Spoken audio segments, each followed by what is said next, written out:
What's next for Derek Carr and the Raiders? We'll talk about it on Fantasy Football Today in 5.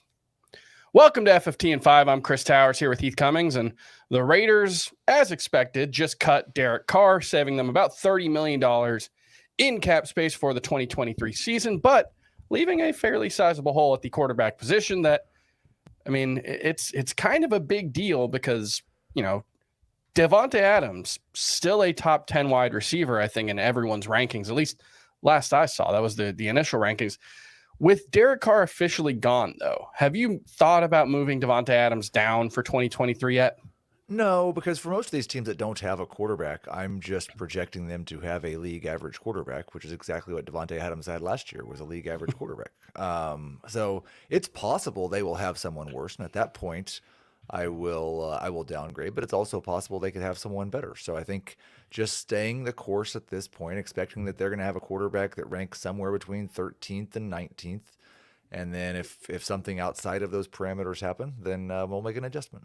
Yeah, it helps that we did see Devonta Adams without Derek Carr last season and played 2 games without him, had 20 targets in those 2 games, caught 12 passes for 226 yards and 2 touchdowns, had that massive 153-yard 2-touchdown game against the 49ers. So, you know, even if it was Jarrett Stidham, I think Devonta Adams is still good enough to be worth using, probably more as a low-end wide receiver one, and certainly he'd be a little less trustworthy, but I probably wouldn't downgrade him too much. You know, you mentioned if they get an upgrade, I guess Aaron Rodgers would be the upgrade, right? Yeah, I mean, I don't think we should rule out the potential of just about anybody moving. There's maybe like 8 quarterbacks who I am 100% certain will not be changing teams this offseason. Yeah, there's going to be the last few off seasons especially have been really defined by movement at, I mean, last offseason was wide receiver, but even quarterback, we've seen quite a bit of movement over the past couple of off seasons, and that's kind of where we are in the NFL. If you don't have a franchise guy or a high upside rookie, you don't have a quarterback, basically. And there are a handful of teams that fall into that category. Let's talk about some of the best landing spots for Derek Carr. What would be the top place you'd like to see Derek Carr sign now that he's been cut? It's definitely the NFC South, any of them. Literally all 4 of them are good options for him, and the warm weather options for him, which has been important throughout Derek Carr's career. I think Tampa would have to be the top option. I don't know that there's actually any way that they can make that work salary cap wise, but if they did, if he could go play with Mike Evans and Chris Godwin, then I think that'd be number 1. Number 2 would be in Atlanta with Kyle Pitts and Drake London. This is assuming that Michael Thomas is not ever going to be Michael Thomas again. But New Orleans, even in that situation, still very good with Chris Olave. If he could get Michael Thomas back, it might turn into a great situation. And then Carolina might be number 4 because you still at least have DJ Moore. And you've got Frank Reich, who I think will design a good offense for Derek Carr. Yeah, the Buccaneers, that does seem like the obvious one with Tom Brady officially retiring. He filed his retirement papers last week, so don't think he's coming back from this one.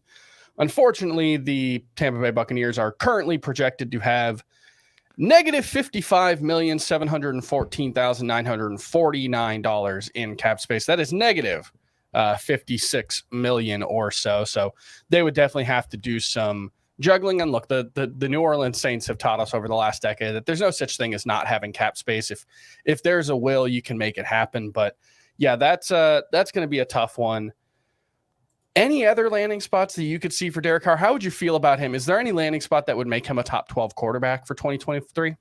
I think that Tampa could come close. I don't think there's any that would have me rank him there. I mean, the Jets are the one that's really exciting for quarterbacks. Mm-hmm. I don't know how well I would assume that eventually Derek Carr would just get used to the cold and probably be okay. But that's the other one that with Garrett Wilson, if he could turn Elijah Moore back into what Elijah Moore is, we thought was going to be. But those, not really. It's probably the NFC South, and it's probably him ranked in the teens where he's been for most of his career. All right, that's going to do it for FFT in 5. Again, Derek Carr's retirement. We'll have more on the full episode of Fantasy Football Today if you want more in-depth discussion of this move, and we'll see you next time.